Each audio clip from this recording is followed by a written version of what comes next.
doubted. And Jesus came and said to them, "All authority in heaven and on earth has been given to me. Go therefore and make disciples of all nations, baptizing them in the name of the Father and of the Son and of the Holy Spirit, teaching them to observe all that I have commanded you. And behold, I am with you always to the end of the age." This is the word of the Lord.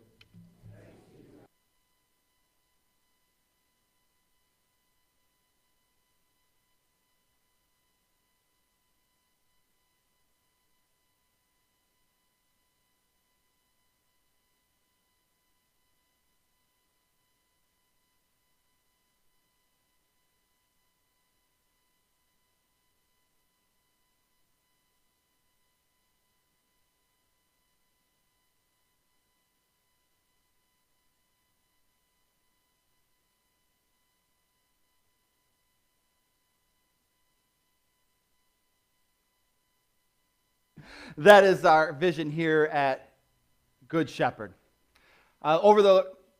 Starting last week and over the next couple of weeks, we are talking about what that vision means. What does it look like to know Jesus? What does it look like to grow as his followers? What does it look like to go out as missionaries into the world? Last week, we talked about know, and we talked about how that is about living relationally with God. It is to experience his love through word and sacrament, and it is also for us to express our love to him in worship, not just on Sunday morning, but with everything that we do in our lives.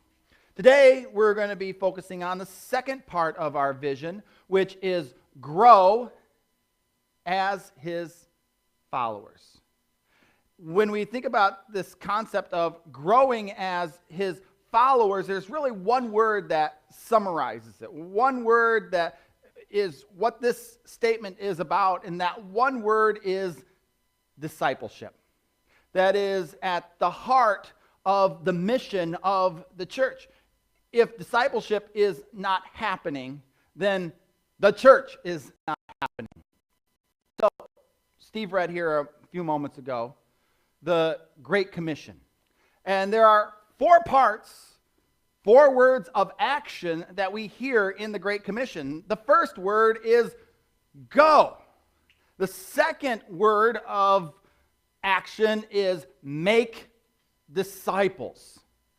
The third word of action is baptizing. And the fourth word of action, teaching. So go, make disciples, baptizing, and teaching. These are the 4 parts of the Great Commission. Now, when you look at the original Greek of this text, there is one action word that is the main verb of this sentence. And the main verb, the main thought, the main purpose of the Great Commission is the second word there. The second word of action, to make disciples. That's what going, baptizing, and teaching are all about. Go is the condition under which we make disciples, and another way to translate that word is as we go.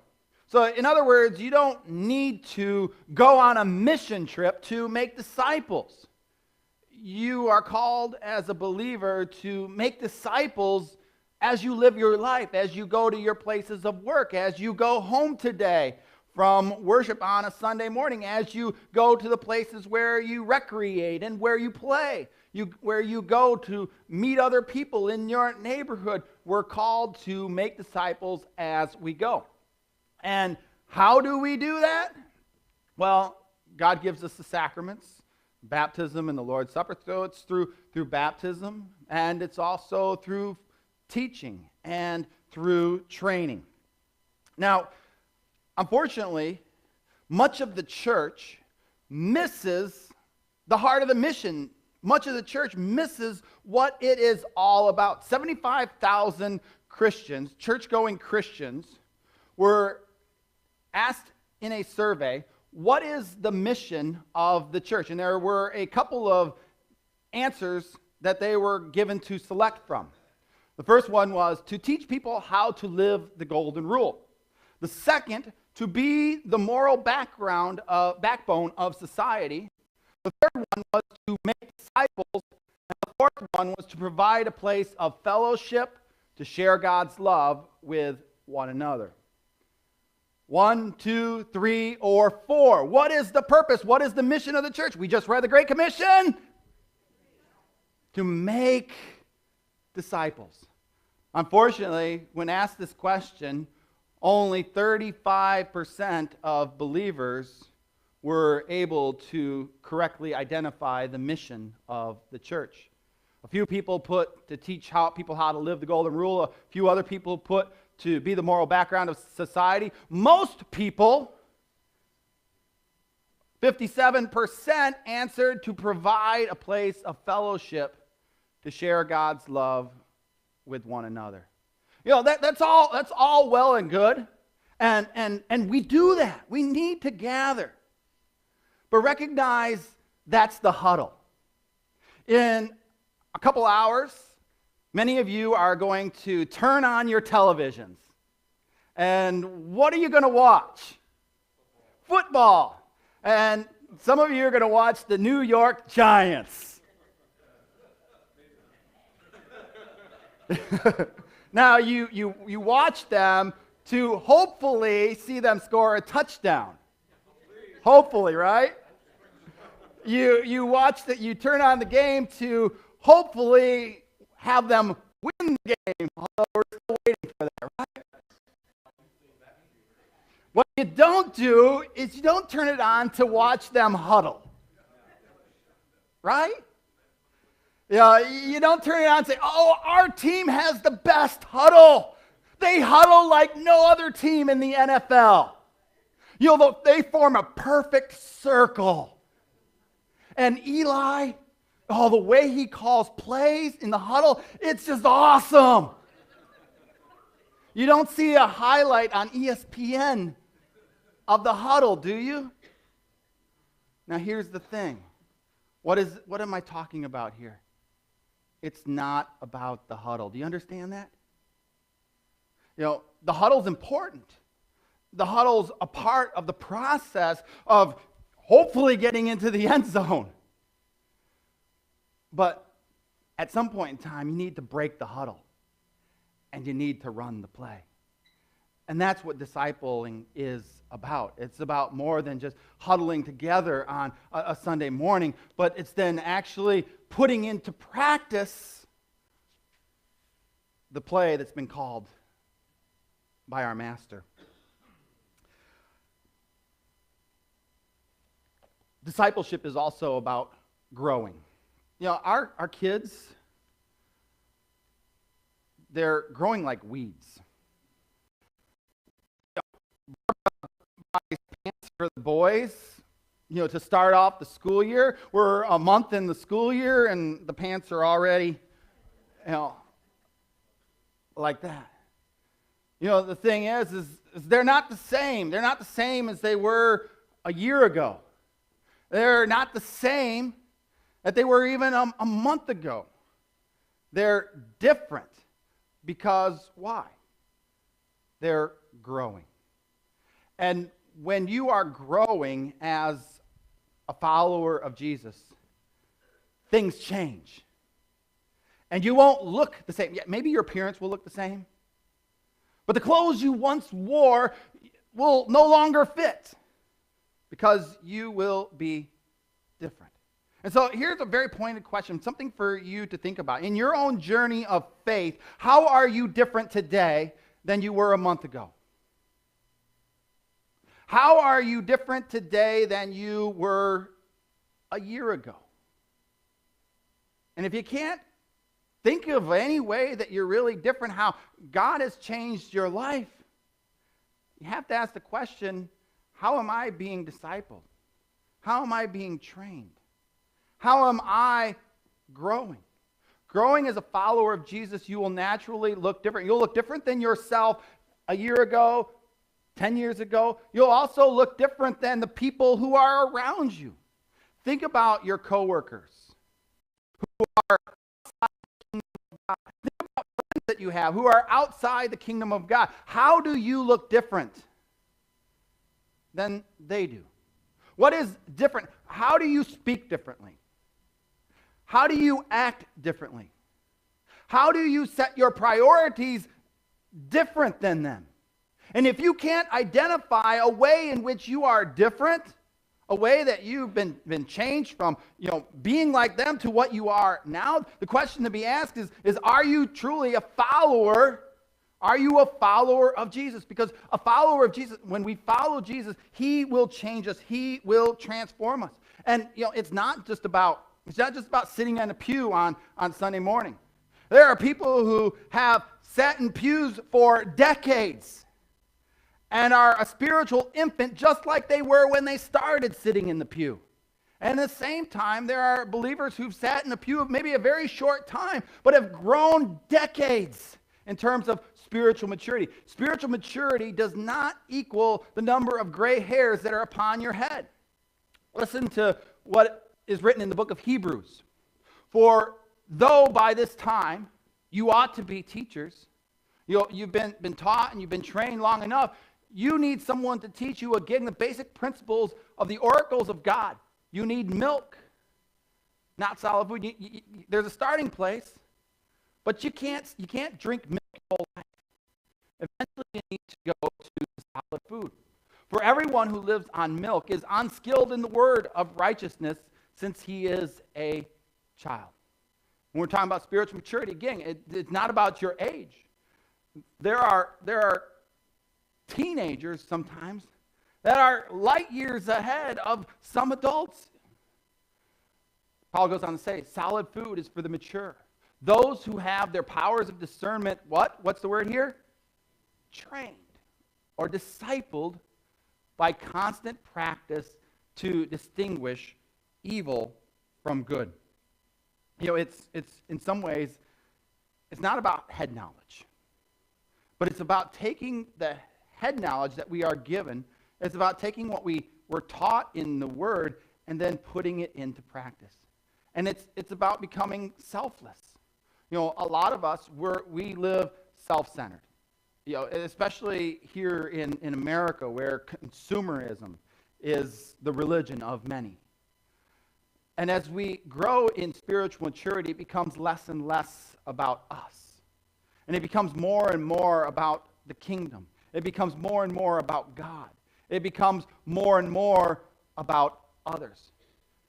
Humility is not that I think less of myself, but rather humility is, I think, less about myself. You following me here? And as we grow, as followers, it becomes more about him and less about me. Another thing about the faith and discipling when it comes to faith, faith is caught, not taught. Jacob, he's taken a new interest in baseball. And we got him a baseball mitt, and he wants to learn baseball. And I played baseball when I was his age. I played baseball in high school and also in college. And so I'm beginning to teach him about baseball. But what I did not do is I did not give him a book to read about baseball. We didn't sit down at a table and I began to give him instructions about how to throw a ball sitting at the kitchen table. How did I teach him how to throw a baseball? Threw it at him. We went out into the backyard and we played catch. In the same way with faith, we need to open up the Bibles. We need to be taught the stories of the Scripture. And that's what we're doing with our children in Sunday school. But for those of you who have children, there's another important step, is that when they get home, to talk with them about what they learned in Sunday school and then help them to apply the lessons that they learn in their daily life. So the faith is caught, not just taught. Another thing, when it comes to discipling happens relationally.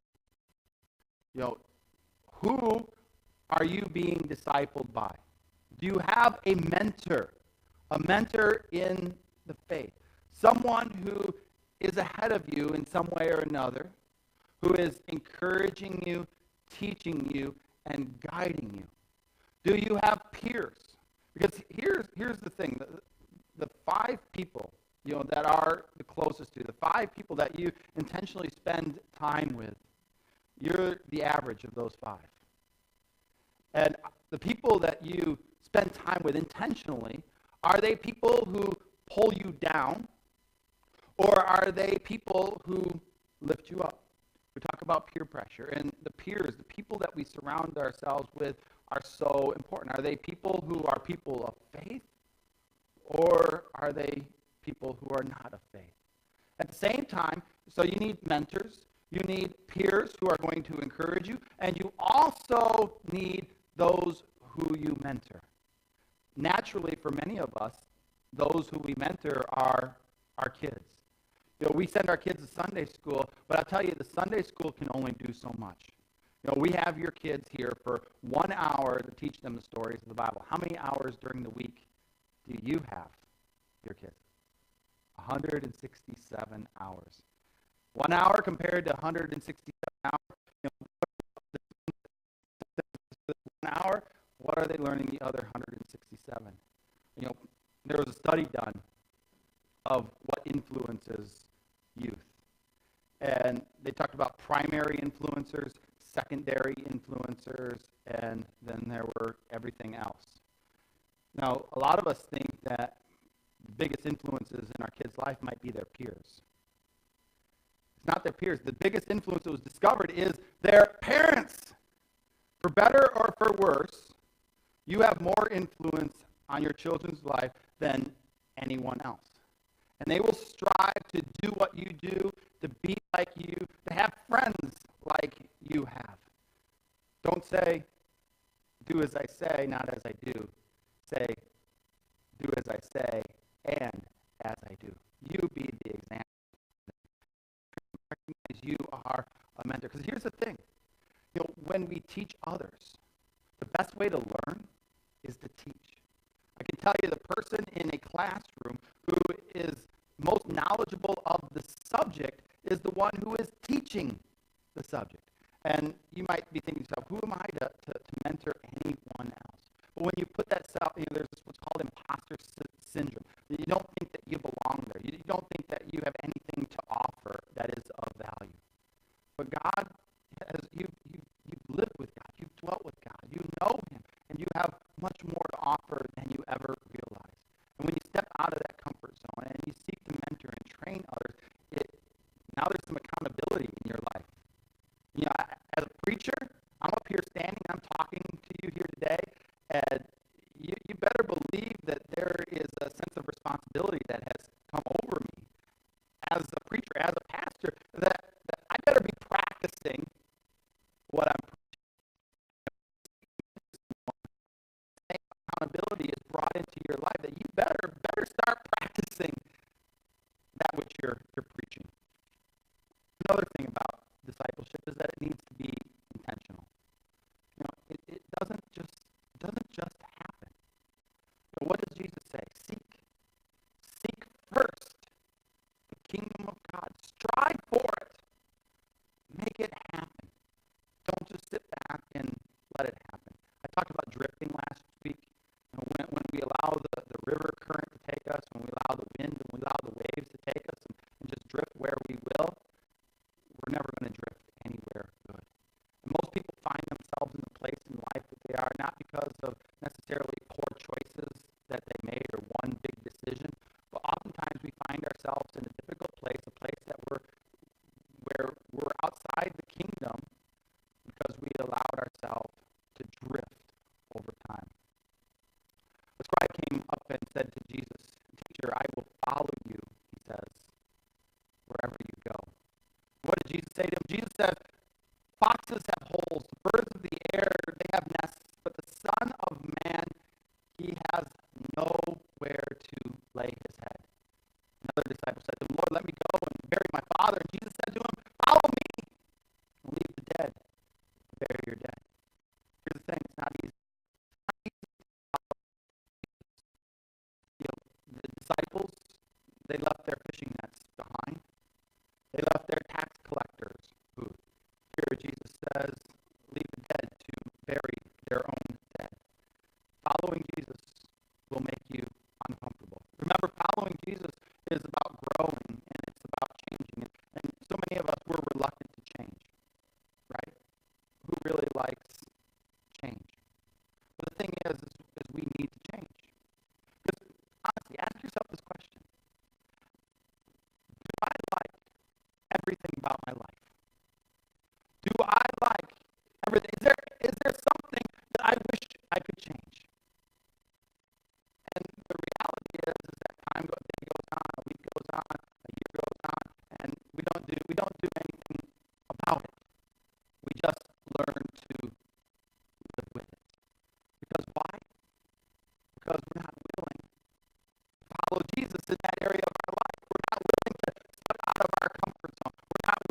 go